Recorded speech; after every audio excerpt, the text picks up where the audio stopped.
బయట -12 ఫారెన్హైట్ ఉంది, అంటే -25 అన్నట్టు. మనం ఇవాళ university of Alaska fair banks లో ఉన్నాము. యూనివర్సిటీలో ఒక మ్యూజియం ఉంటుంది, మ్యూజియం ఆఫ్ నార్త్ అని. యూనివర్సిటీ మ్యూజియం అన్నది మస్ట్ విజిట్ స్పాట్. ఎందుకంటే దీంట్లో Alaska native history, ice age లో ఉండే యానిమల్స్ ఇక్కడ దొరికినాయి.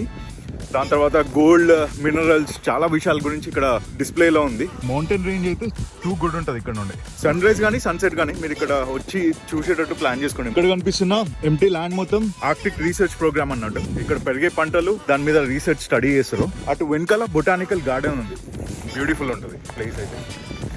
ఇది నార్దర్న్ లైట్స్ గురించి ఒక మూవీ థియేటర్ ఉంటుంది, దాంతో పాటు ఒక సౌండ్ రూమ్ కూడా ఉంటుంది. మన అట్మాస్ఫియరిక్ సౌండ్స్ రియల్ టైమ్ లో రికార్డ్ అయ్యి ప్లే చేస్తారు. ఒక్కొక్క సౌండ్ ఇవాళ వినిపించిన సౌండ్ రేపు ఇదే టైంకి అసలు వినిపించదు. చాలా ఇంట్రెస్టింగ్ ప్లేస్ ఇది.